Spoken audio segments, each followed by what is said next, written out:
सैयदना हज़रत अनस बिन मालिक रज़ी अल्लाह अन्हु बयान फरमाती हैं कि नबी कायनात सल्लल्लाहु अलैहि वसल्लम को मैंने खुद ये फरमाते हुए सुना, और ये हदीस मुबारक जामे तिरमिज़ी में मौजूद है।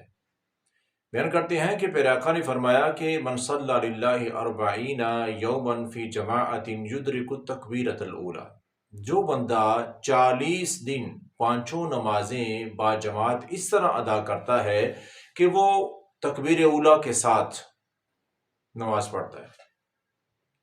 तकबीर उला मतलब तकबीर उला उसको नहीं कहते कि जो जब जमात खड़ी होने लगती है ना तो तकबीर कही जाती है, जिसको हम तकबीर कहते हैं। असल में वो इकामत होती है, अल्लाह अकबर अशहदु अल्ला इलाहा इल्लल्लाह।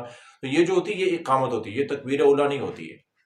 तकबीर उला ये अरबी का लफ्ज़ है, इसका उर्दू में तर्जमा क्या बनता है?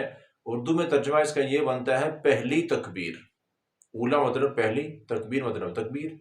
तो तकबीर उला पहली तकबीर, यानी कि इमाम जब नमाज शुरू कराता है ना बाजमात, वो जो पहले बार कहते हैं अल्लाहु अकबर, तो ये है तकबीर उला। अगर हम मस्जिद में दाखिल हो रहे हैं और इकामत हो रही है, तकबीर कही जा रही है, इकामत हो रही है, तो कोई हर्ज नहीं है। अब इकामत होते होते इमाम के अल्लाहु अकबर कहने से पहले पहले साफ में शामिल हो जाए तो आप तकबीर उला के साथ नमाज पढ़ रही है, तो ये है तकबीर उला। तो प्यारे आका सल्लल्लाहु अलैहि वसल्लम का क्या फरमान है कि जो बंदा 40 दिन पांचों नमाजें तकबीर उला के साथ अदा कर लेता है तो अल्लाह ताला उसको 2 बड़े इनाम अता फरमाते हैं। कुतिबत लहू बराअतन, दो बराअतें, 2 जमानतें उसकी लिख दी जाती हैं। वो कौन सी हैं?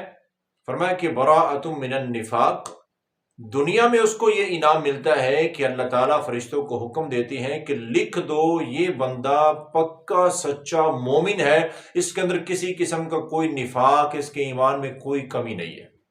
ये बहुत बड़ी गारंटी है कि अल्लाह ताला हमारे ईमान की गवाही दे रहे हैं कि ये बंदा लिख दो कि ये बंदा सच्चा मोमिन है। एक तो ये, और दूसरी जमानत क्या है? वह बराअतुम मिनन नार, अल्लाह ताला फरिश्तों को हुक्म देते हैं कि इस बंदे के नामा अमाल में लिख दो, आज इसने 40 दिन पूरे पांचों नमाजें जो है बाजमात तकबीर उला के साथ अदा की हैं, तो आज इसके नामा अमाल में लिख दिया जाए कि ये बंदा जहन्नम से आज़ाद है। बराअतुम मिनन नार, ये बंदा जहन्नम में नहीं जा सकता। मतलब क्या है? पक्का जन्नती है ये शख्स। अब वहां तो 2 ही ठिकाने है ना, ये जन्नत है या जहन्नम है। तो जब अल्लाह ताला के हुक्म से ये लिख दिया गया है कि ये बंदा जहन्नम में नहीं जाएगा, तो मतलब क्या है कि ये बंदा जन्नती है। तो ये मेरे मोहतरम नाज़रीन एक आसान मौका हमारे लिए बन गया है कि अभी 2-3 दिन के बाद रमज़ान मुबारक का महीना शुरू होने वाला है। तो हम वैसे भी रमज़ान में शयातीन को जकड़ दिया जाता है, नेकियां करनी आसान होती हैं, तो ये भी एक बहुत बड़ा नेकी का काम है कि 40 दिन हम बिला नागा बाजमात नमाज अदा करें तकबीर उला के साथ।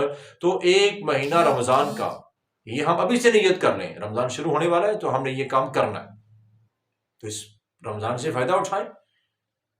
तो 30 दिन तो ये हो जाएंगे, 10 दिन इसके ऊपर पूरी पाबंदी के साथ अदा कर ले, तो ये 2 बड़े इनाम, जो सबसे बड़े इनाम है कि बंदे का जन्नती होना यकीनी हो जाए और उसके ईमान की गवाही खुद अल्लाह ताला दे दे। इससे बड़ा इनाम क्या हो सकता है? तो ये हम थोड़ी सी मेहनत कर लें तो ये हम हासिल कर सकते हैं।